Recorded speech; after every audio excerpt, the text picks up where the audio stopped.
With Space Marine 2 set to release in September of this year, I feel like it would be best to get my feelings on the first game out there in a review, so that, when the time comes, we can effectively see how the sequel compares mechanically and how it evolves on what the original presented. The original Space Marine was one of my favourite games from the PlayStation 3 era, and it's a game that I've played many times. It was one of those things that I would reference and quote a lot, and I also watched the cutscenes to death on YouTube because Warhammer go brr. I should have said Warhammer would go wah, that would be a Warhammer reference, but I didn't think to write that. Even now I say it's a pretty solid experience that still holds up, but then again I write most of these intros before I actually play the game I'm talking about, and of course I can't draw a conclusion here. That's for later on. Structure. I need to do structure. Let's not waste any more time and get right into talking about Space Marine.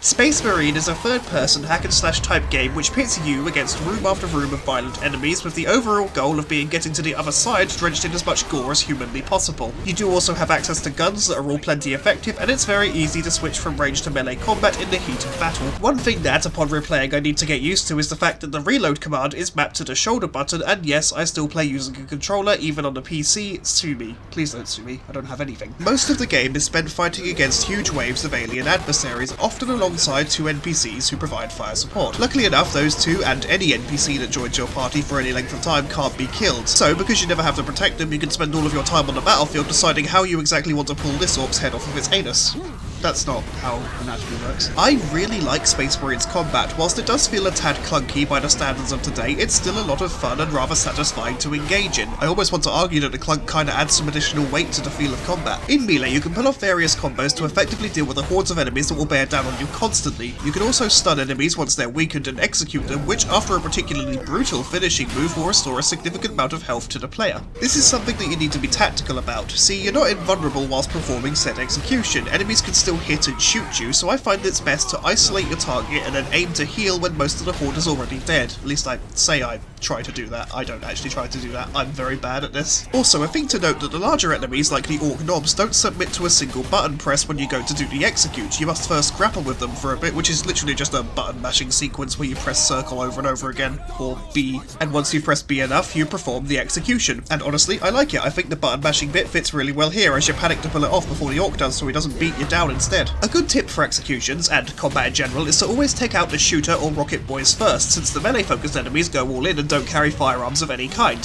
So as long as you keep mobile, you can snipe the distant gunman, then mop up the melee peeps in relative safety, being less likely to get long-range murdered while executing. There are a total of 4 melee weapons in the game, not a whole lot I admit, but I never really had an issue with this mechanically. In general, there's not a huge variety to the gear in Space Marine, rather it focuses on making each piece of gear very good in its own way for certain situations. Although I do think a couple of weapons are a bit redundant after a certain point in the campaign. First melee tool is a combat knife, which you only really use in the opening because after that it's replaced by the Space Marine's best friend, the chainsword. The only other time the knife pops up is in the online mode if you play as the tactical marine class, and it's fine. It's a quick melee weapon that serves as a melee weapon. There's really not a lot to say about it. It's a combat knife. It does combat knife things. Now onto the aforementioned Space Marine BFF. The chainsword is the fastest of the real melee options that you get in the game and is the most effective for clearing through hordes of orc boys or other lightly armoured enemies, though it does sacrifice power for speed, so it's ill-advised to use it versus heavily armoured enemies that you meet late game. That's where the power axe and thunder hammer come in. The axe is the perfect balance of raw physical power and attack speed. It's a bit slower than the chainsword, but still fast enough to deal with smaller hordes of enemies while still being able to hit elite enemies harder without compromising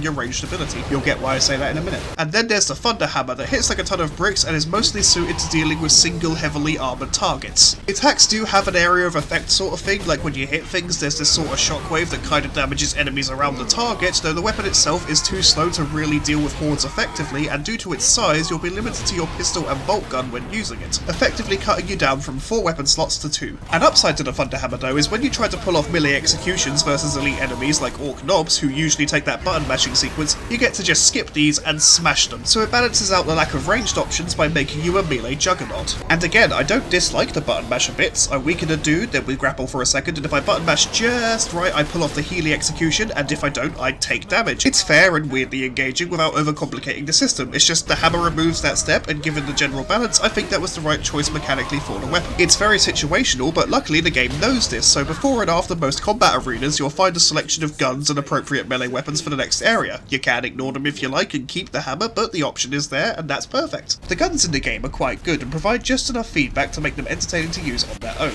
The standard bolt pistol and bolt gun are both noisy, powerful, and marry accuracy with rate of fire to become the perfect jack-of-all-trades type firearm. Firearms, that should be, because there's two. Oh, doth mine ears deceive me? His space marines are coming to the curse that I am confined to this woeful fate for. No, you see, because when Space Marine makes its basic weapon super effective general combat tools, it knew that it had to work around this design in other areas. The bolters are great weapons, but so is pretty much every other firearm in the game in its own way. They're all quite situational, but the game knows that it actually has to put those situations into the game to make them effective, and it does do that thing. Let's start with the Stalker Bolter. It's a modified bolt gun that fires larger shells at greater velocity and is more suited to long-range shooting, which helps to counter enemy gunners that are harassing you from high places. And even if you don't want to aim every shot, you can still use it as a general purpose combat rifle because the shells are large enough that they do a significant amount of damage and it serves as a decent anti-elite weapon. Then let's look at the plasma gun. It hits hard and it can charge its shots to have an area of effect damage, so it's good against single heavily armoured targets at close to mid-range, and it can also weaken groups of foes. Sure, similar to the Stalker Bolter, it does a lot of damage per shot, but its individual shots also have drop-off to contend with, so it can't snipe as effectively. It's better for close range engagements, but it does penetrate armour more efficiently, so that's also good. Boom. Situational. Then there's the Melter Gun, basically a shotgun that fires bursts of superheated material and cooks the area in front of you. It has limited range, so it's only really good for very close quarters, but the enemies in that radius get cooked and almost insta-killed every time. And that happens often enough to warrant hanging on to it. It also melts through armour, so bigger enemies at close range can be combated with it very effectively. The Vengeance Launcher? Well, it's a launcher that fires sticky grenades, and the player can set them off manually, allowing you to create a trap with the things. You can have up to 5 bombs deployed at a time, and you can make short work of intense groups. And of course, it's a grenade launcher, so its projectiles have a sort of drop-off, so you've always got to counter that in. Factor that in. That's what I meant. Anyway, the Storm Bolter? Well, it's basically a twin-linked bolter that is surpassed only in rate of fire by the Heavy Bolter, and is great for low-level mobs, though in a sort of ironic twist of fate, the campaign doesn't actually give you this weapon until long after it would have been useful, which feels like a bit of an oversight. By the late game, which is when you get the Storm Bolter, you'll need heavy hitter weapons like the las cannon or the Melter Gun to deal with the influx of the elite armoured enemies, so sadly the Storm Bolter just doesn't feel useful by the time we get it. Shame, really. Still, one dud in the campaign is acceptable, and in the multiplayer it's an entirely different story, but we'll get there when we get there. Oh, so my Storm Bolter was too good, and this one's is too bad? Will thou ever be sated when discussing the Storm Bolter? Shut it, you. Your entire combat system was poorly balanced, and I said it's a different story for the online, and that we'll get there when we get there, okay? I thought you cared not for online.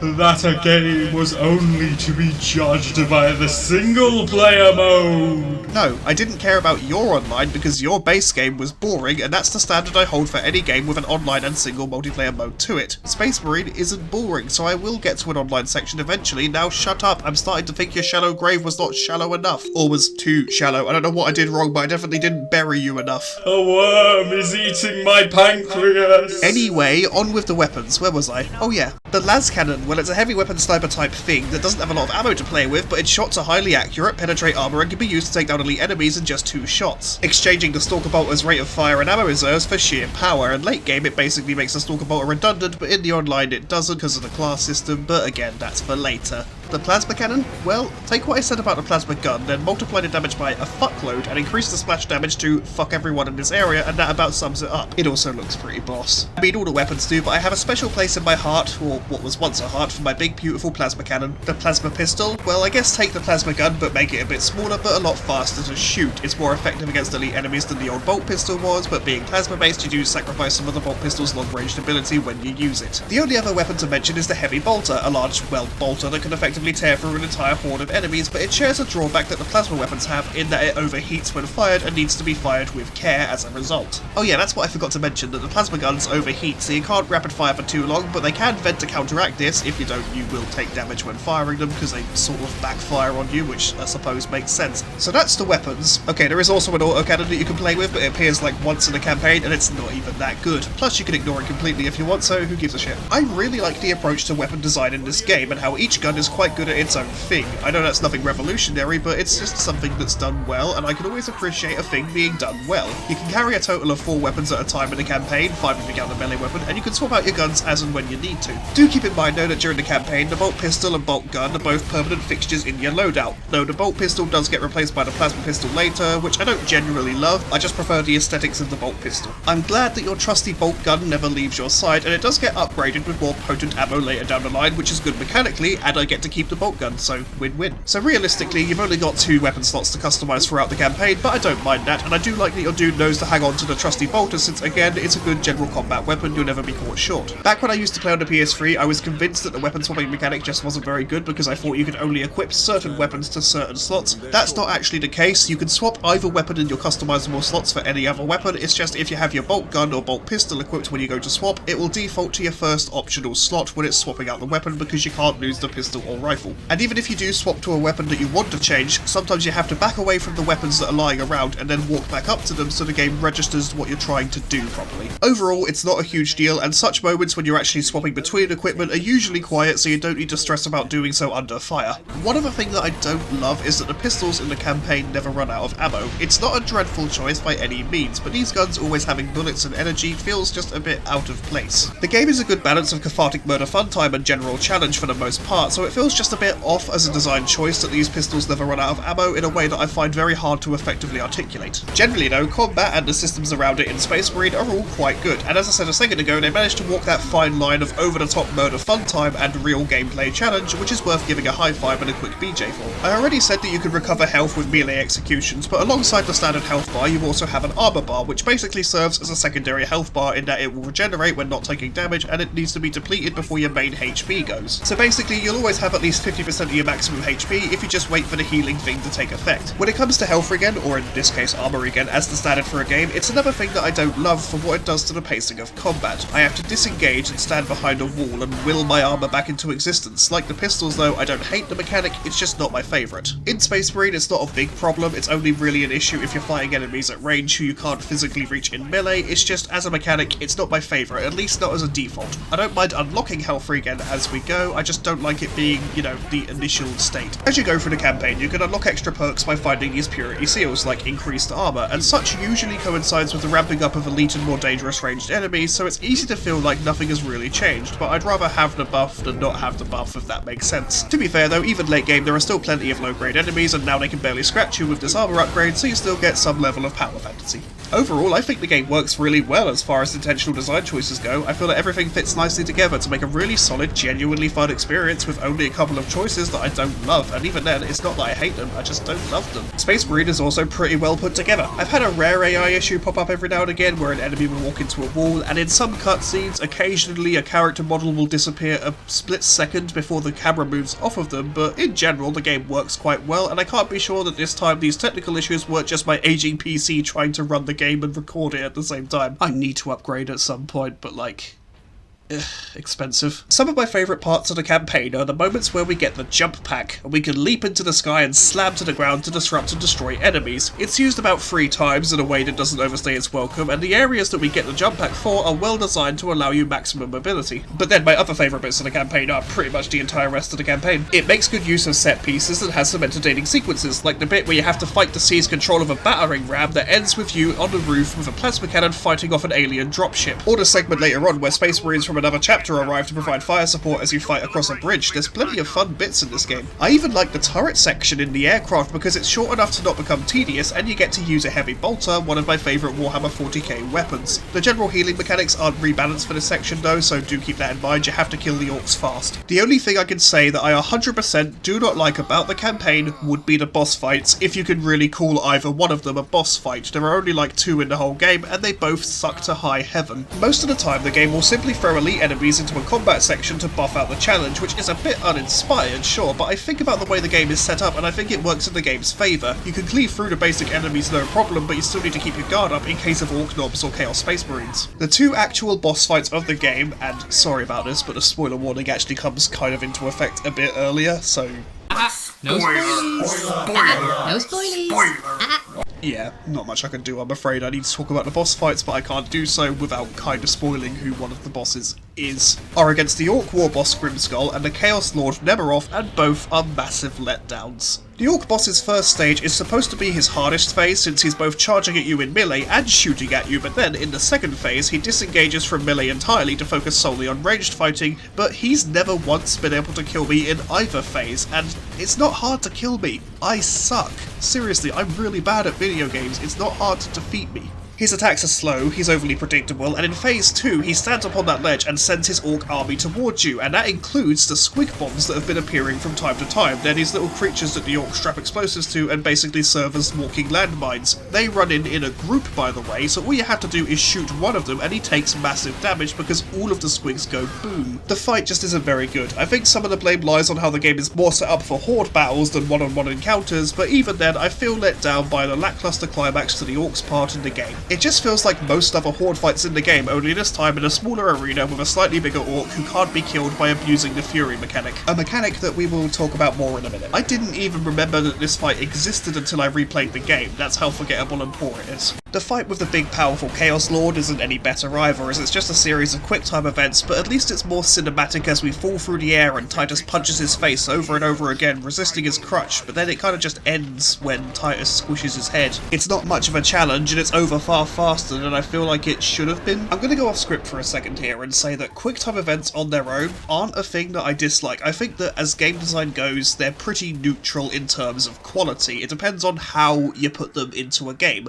Bioshock 2 rightfully put them in a place where they were better than the thing that was already there. They took away that pipe minigame and they replaced it with a QuickTime event. That's a QuickTime event used right. Hell, you could argue that in Dark Souls, parrying is just a QuickTime event, but again, it's how it's presented. There is absolutely no reason why a sequence where we're falling from basically a giant orbital tower and punching a demon in the face over and over again can't be done with QuickTime events. I just don't think the execution was, well done here. This is why I shouldn't go off script, because I say stupid stuff like that, and I'm also just making this video way longer for myself to edit, so take that, future Ronica, I bet you hate me now. Anyway, back to the script. In the Warhammer universe, fully fledged Chaos Lords and Orc War bosses are some of the most dangerous individuals there are, and they're not translated very well in this game's case. I found that the moment-to-moment encounters with the groups of enemies were far more entertaining and, honestly, more satisfying. I said that the game is very horde-focused, and I wasn't lying. You will constantly be fighting huge groups of enemy soldiers and will need to keep on your toes to best counter them. You need to know when to go into melee, when it's safe to execute, and when to use your fury. Yep, the game has a fury mechanic, and now we can discuss that. I'm pretty sure you can probably take a guess at what I mean when I say a fury mechanic, but just to be safe, you build up a fury meter as you fight, and then you can unleash it to do more damage in combat. As you go through the game, you can find upgrades to improve how fury works, like one that makes it last longer, or that good one that when you use guns and aim with them during fury, it slows down time, making it easier to snipe enemies at a distance, and I think it's a fun, if relatively basic system. I remember that fury mechanics, or at least things like them, used to be quite commonplace in video games. I realise I could have just said it does bullet time for that whole slows down time while you're aiming thing, but I need to make things more complicated for myself because reasons. I do like that during fury mode you can execute most any enemy without needing to weaken them first, so it's fun for that power trip, but it doesn't last very long and it doesn't make you bulletproof, so you still need to remain focused on some level, and I think that's a good implication of the system. You do recover health whilst you remain in the state, but the state doesn't last overly long, and if you were desperate enough to go into the state, then you're probably still in danger by the time you exit the state, but hey, I think it's a good mechanic that's used well. It doesn't make you stupidly overpowered, it just makes combat easier for a little while and you still have to actually work to get it, so yeah, it's a good system. The campaign itself isn't overly long. I saw online that it's supposed to be between 12 and 15 hours, though my last playthrough definitely took me less than 7 and that was on normal difficulty, but then again, I have played this campaign so many times back on the PS3 that I sort of know what I'm doing. The game doesn't really have a chance. Overall, I do think the game has some stumbling blocks in terms of gameplay and mechanics, but I don't think it ever really falls in such a way to completely wreck itself. It recovers quickly after a bit of a stagger, not just through the generally engaging core gameplay loop, but because the story also knows when to pick up and when to step aside. And that masterful segue takes us to... Space Marine! Was that supposed to hurt? Ooh, but the online... Story first. Space Marine opens like this. A terminal display is informing us of a massive orc invasion of the Forge world of... I can't pronounce this planet's name, I've never been able to. As this world's strategic value is absolute, the one tried and true method of exterminatus, i.e. reducing the world to ash to kill the orcs, is out of the question, but the main reinforcement fleet is too far to get here fast. So a trio of Space Marines are sent as a vanguard to secure the valuable assets on world, those assets being Warlord-class Titans, gargantuan mechs that really don't need to fall into enemy hands. We play as Captain Titus, and he and his squad, consisting of Sergeant Sidonus and Brother Leandros, the former being a grizzled see-it-all type and the latter barely out of his training days, are this very vanguard. Our mission is to reach the surface and ensure the Titans are secure, and also to clear a way for the main reinforcement fleet when it arrives. Of course, this doesn't go very smoothly. Firstly, our Thunderhawk gunship takes a hit from an anti-spacecraft cannon, so Titus tells the pilot to withdraw as he and his marines take a faster route down, i.e. they put some jump packs on and leap from orbit. Sidonus isn't overly impressed with his thinking, but Titus reminds him of how important their mission is and he doesn't question it beyond that. But Leandros is still very green and is advising Titus that the codex that the Space Marines are meant to live by doesn't support this course of action. In this brief scene, we get sufficient characterization for the free Space Marines. Titus is something of a free thinker and a calculated risk taker, Sidonus is a bit cautious but he trusts Titus enough to go with the flow, and Leandros clings to the codex for guidance, trusting more in the words within it over the lived experiences and wisdom of his brothers. Though if your boss told you you're putting on a jetpack and falling onto a planet, you might have some questions. Still, the objective is too important and we don't have time to spare, so we leap. On his way, Titus lands on an orc gunship, and after a fight with the crew, he disables it by using its own turret against it. I don't mean he gets in the turret, I mean he just turns the turret and the orc inside is quite happy to keep firing even on his own cruiser, but to be completely honest with you, that is 100% orc accurate. If the orc inside is having fun shooting, he will gladly keep firing at his own ship. Orcs will literally slaughter their own allied orcs in battle just to guarantee themselves a kill. It takes a powerful orc warboss to mount a full-scale invasion of a planet and keep all the orcs in line, but this authority is still rather loose and it can't overcome an orc's basic desires, at least not for long. Once the ship crashes and Titus emerges from the wreckage, look out Titus, there's a Space Marine title, oh no! We get our next objective to regroup with our unit. Firstly, we meet Leandros, who's a bit banged up and displeased with our lacking adherence to the codex, so Titus basically tells him to think for himself, which isn't something usually preached by those in the Imperium. That's the pathway to heresy right there. As we make our way to Sidonus, we aid some local Imperial Guard forces as they fight off the orc invasion. In a genuinely nice moment, once we save a couple of guardsmen, they kneel to us to thank us, but Titus says, Rise, guardsmen. You saved yourselves.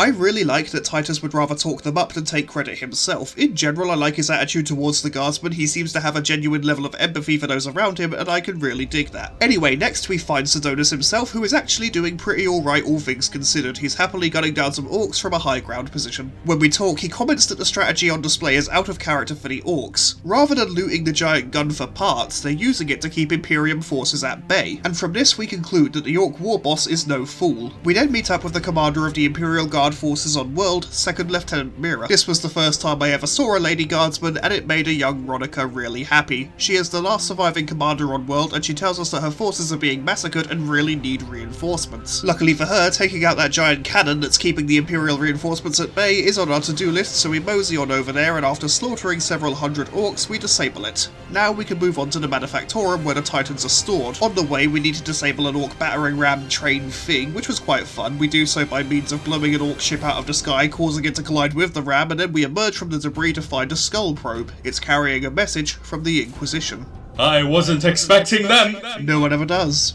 Are you really going to do that bit every time someone mentions Inquisition? Very probably. The message is from an Inquisitor Drogon, who is seeking assistance as a project he is working on world is at risk with the orcs doing their orc things. So we have to hurry over. On the way we poke our heads in on the Titan to make sure it isn't being stolen. You might ask, Ronica, why don't they use it to defeat the orcs? Look at all those guns. I answer with, because it takes hundreds of people to operate such a beast and we just don't have the numbers. I think it's starkly ironic that the only thing that could crush this invasion is completely useless to us due to the sheer brutality of the invasion itself, reducing the available manpower and making the Titan inoperable because we just don't have the amount of people required to operate the damn thing. The enemy, however, who number in the millions I might add, could easily loot that bitch and wreck us if we give them the chance, and adult me is only now really registering just how terrifying this situation must be. Eventually though, we reach Inquisitor Drogon and he tells us about the project he's working on. The project in question is an experimental power source that's actually powering the entire facility right now, one that the orcs also want, and if they mess with of it, it could detonate and rip the planet apart, so we need to retrieve it first. So Titus heads to do that very thing, whilst the other Marines guard the Inquisitor. The Orc boss tries to stop us because he wants the shiny thing and disables the mechanism that was about to secure it for us, so Titus forces the exposed power source into a nifty container. Once we find our way out of the facility, we reunite with the boys and Drogon, who is genuinely surprised that we're alive. It turns out the power source conducts warp energy, and if you know Warhammer 40k or have seen any of my previous videos on the game set in the 40k verse, then you know that the warp is basically hell, so it's a thing of hell energy. That sounds perfectly safe. Luckily, the Inquisitor assures us that this project has the blessing of the Imperium and therefore is not heretical because they said so. Shut up. Titus asks if the power source can be used against the Orcs in some way. The Inquisitor is a bit hesitant to answer this sort of question, but as millions more Orcs are arriving every moment, he gives in. He explains that the power source can function as a weapon. Well, no, it powers a weapon. Shut up. Something called the Psychic Scourge that can theoretically destroy the Orcs. Only problem is it's never been test-fired, and if it goes wrong, the source could crack the planet open. Captain Titus decides that we're out of options and we need to fire the weapon. The Orc reinforcements are constant, and our own forces are still in transit, so we're gonna have to risk it. Hey, if we fail, we still stop the Orcs.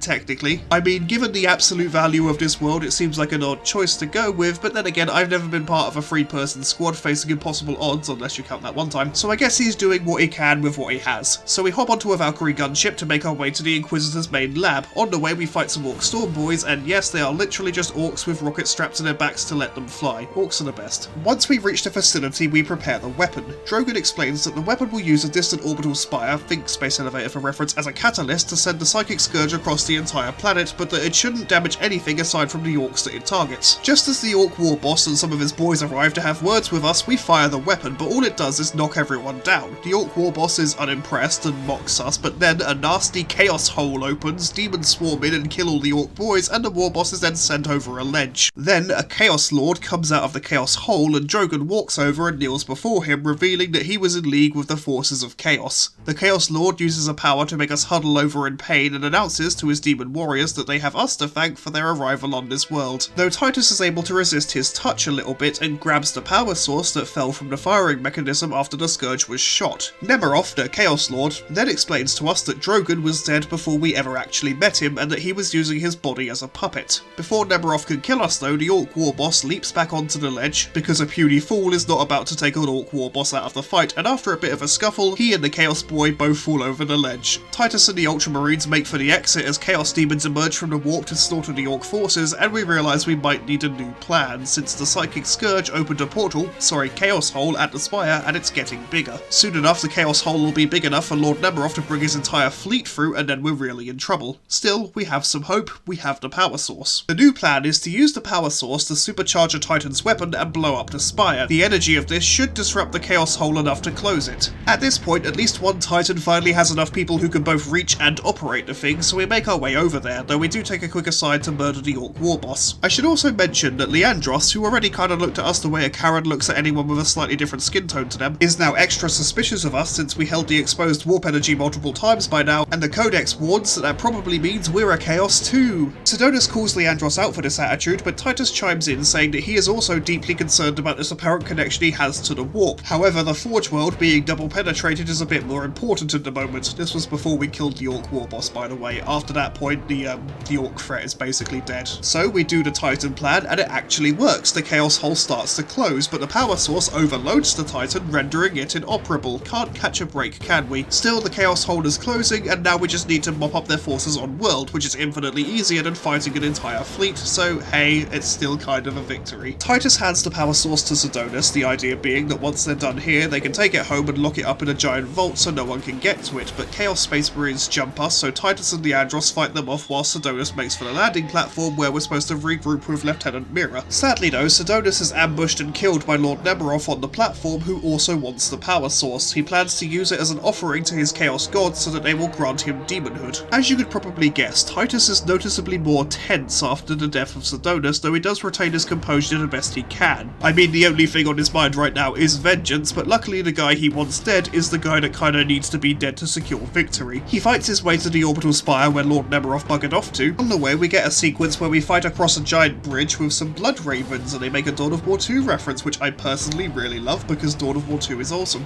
And once we get to the spire, we fight our way to the top to do battle with the Chaos Lord himself. The idea is to kill Lord Nemeroff whilst he's transforming, because during that transformation sequence he is at his most vulnerable, and this leads to the falling QTE boss fight thing where we kill him. Once he's dead, Titus grabs the power source that's falling with them and he breaks it in two. Turns out Puppet Drogon lied about it blowing up the planet, but then again I guess he just really didn't want to lose it, so I kinda get it. Luckily for us, a ship rushes to rescue Titus before he hits the ground and goes splat. The epilogue sees Titus and Mira looking over the now secure Forge world as the sun rises. They even have a nice moment where she sees more of his humanity as he's huddled over in pain and exhausted from everything he's just been through, but this is 40k and nice just doesn't last. Another Inquisitor, a real Inquisitor this time, shows up and remarks that our wounds seem chaos inflicted to a nearby Leandros, who basically reveals that he told on us, little bitch boy. Basically, the Inquisitor has come to arrest Captain Titus because of his warp connection. If he refuses to submit to the authority of this Inquisitor, then everyone under his command or who fought by his side will be considered to have been corrupted, and Titus is not about to let anyone else be destroyed because of his connection, so he goes with the Inquisitor. Though he does take one last moment to tell Leandros that he basically failed his test as an Ultramarine, which is a level of pettiness that Auntie Ronica just loves. Thus ends the story. My main gripes are with the characterization. To the game's credit, we're always given exactly what we need to understand everyone and their role in the story, so it's not like it's bad, it's just that nobody here is overly deep. It's basically an action flick where the characters only have the traits they need to fulfill their specific role, which again, is fine. I like what I saw of Titus, of Sidonus, of Lieutenant Mira, not this little narc, and I really can't fault the game for not being a deep character-driven work because it clearly ain't meant to be. One thing I really liked was how the game portrayed the orcs. I think it does orcs better than any other Warhammer video game that I've played. Orcs are brutal creatures driven by a need to fight. Every act of resistance against them just drives them forward, and a massive orc invasion is an existential threat to any world on the receiving end. Even with them dead, the planet will likely never be truly free of their influence, as orcs leave behind spores which make new orcs, so we've really not saved the world, just prolonged the inevitable. I also quite like Titus as a character. He's fairly interesting and has enough humanity within him to make him a relatively engaging character, and I can't wait to learn more about him in the sequel. It looks like we'll be playing as him in the sequel. I really hope we are playing as him in the sequel. Honestly, I find the story of the game to be pretty well put together, enough so anyway to make me want to replay it, and the voice acting is... well, it's alright, it's fairly solid. There's a couple of awkward deliveries here and there, my favourite being the one of this guardsman here, who sounds just like a video game NPC. The front lines. Follow the trench network to the Lieutenant's command bunker. I mean, he is that, but you know what I mean. The story does everything that it needs to do. It communicates the stakes well enough to keep us invested, though being a Warhammer game you do need some knowledge going in to get the most out of it, but still, I like it. I am mostly happy with the plot and how everything goes together. I mean, there are a couple of moments that are a little bit I think it's a bit of an arsepull that we suddenly have the manpower to use the Titan at all, but I guess we did disable that giant gun that were keeping reinforcements away, so I guess more arrived, but hey, it may not be overly deep or complex, but the story does exactly what it needs to do, and I am perfectly fine with that. And now we can move on to the final proper section.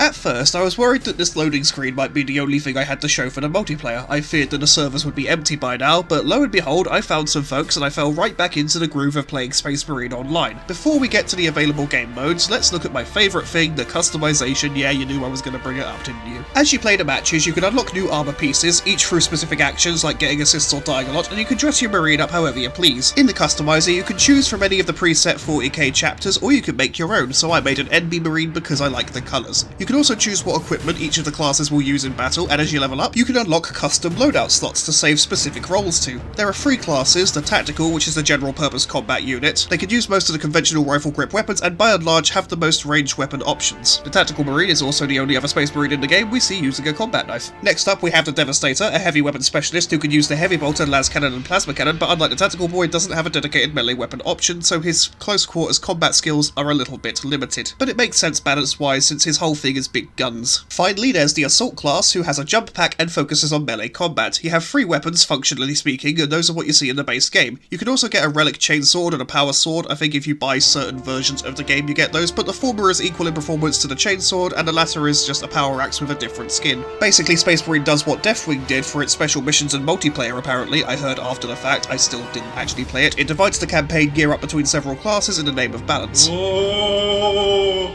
and I bet thou art about to praise this game for doing what I did! Well, yeah, I am, because in this context it actually kind of works. You're not playing as a captain in the multiplayer, you're playing as either a tactical, devastator or assault marine, and they have limits to their available equipment. You literally had a librarian option available for your other game modes, but he had a fraction of the available useless gear. Oh, but if it is useless, then it shall not matter!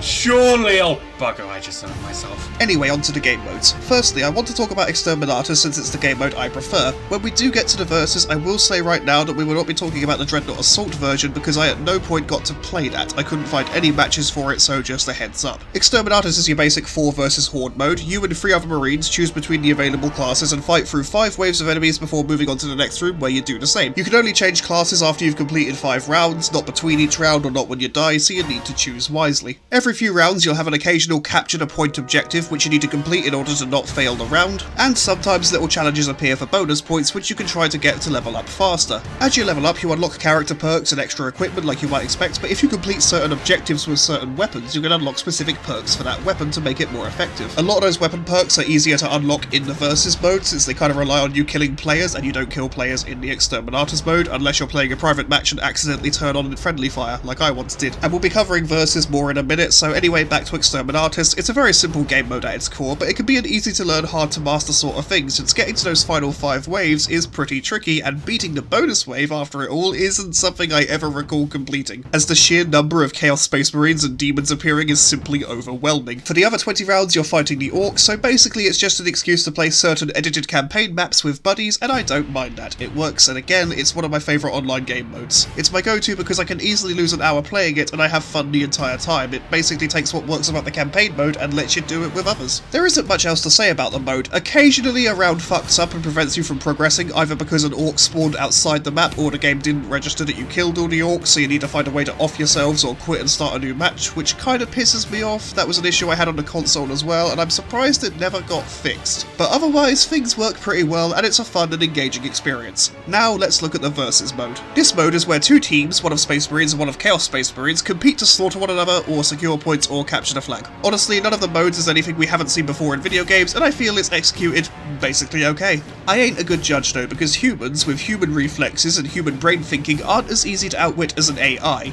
Usually, and I tend to die a lot more in PvP modes. As a result, I can never really get into them, but looking at them objectively, I think they're rather well put together. Modes are all fine, they offer some variety, but I rarely, even in the game's heyday mind you, found enough participants for anything outside of the Annihilation mode. Most other modes would struggle to populate both teams, as most folks seem to just want to murder each other. Admittedly, these days, I found a lot more success finding matches in a take and hold mode than anywhere else, so I guess times have changed. One thing I do like in these versus modes is that when a team is close to victory, the game plays a heroic tune if it's the Space Marines and a dark creepy tune if the Chaos are winning. It's a little thing, but I like it. Again though, I don't feel like the game modes themselves really stand out. They're all just online shooter match modes with Space Marine assets on top. Not bad, but not really anything worth talking about beyond saying that they exist. But you know, I am glad they exist, they can be quite fun. In my time playing the game for this review, I found a total of 4 versus matches and all were, as I said earlier, capture the ground matches. I don't know if it's just the times I played at, but I struggled to find enough players for any other kind of match, and this also sort of leads into another big reason why I don't tend to worry about online modes. You see, if we set aside the whole it gets better with others argument, because I've covered that to death on this channel, a big issue for online modes in video games, or video games that focus solely on multiplayer, is their longevity. If a game has an online mode but the mode is dead, then I cannot play it, and thus an entire section of the game that I paid money for is now locked away, either because not enough folks showed up, or in many console games cases down the line the server shut down. So if a game banks on its online being the thing that keeps it alive, then it needs to handle these unique hurdles, and whilst the servers can be kept running for a while, there is no cure for not enough folks playing. This is why I'm hesitant to even buy games which focus exclusively on multiplayer, because eventually the very nature of this game will probably kill it. This is why offline campaign modes are so important to me and why I prefer to cover them and tend to ignore multiplayer entirely, even in the games I already like. Also, I play mostly on console and currently have no subscriptions to access the online modes of any games, because fuck throwing money at Sony or Microsoft every month just to access this. I still remember when this shit was free, the perfect price since I already bought the console and a game and pay an internet bill. While it might not be the core of the Space Marine experience to me, the multiplayer is still quite good in this game. I'm glad it's an option and I've had plenty of fun with it. It's a great addition for extra hours of fun, and that's all I really want from a multiplayer option. It does add some replayability and I like being able to customise the Space Marine, and whilst my Steam profile lacks the full armoury that I had on the PS3, I can speak from experience and say that the weapons and the optional perks that you can unlock all work perfectly well in their own right. Overall, I'd say the online multiplayer of Space Marine is executed perfectly satisfactory with just a couple of bugs here and there. The biggest criticism that I have for it is that the online modes just really aren't all that original. They all work, they're fine, they're just not what keep me coming back to the game long term, but I'm still happy it's here nonetheless.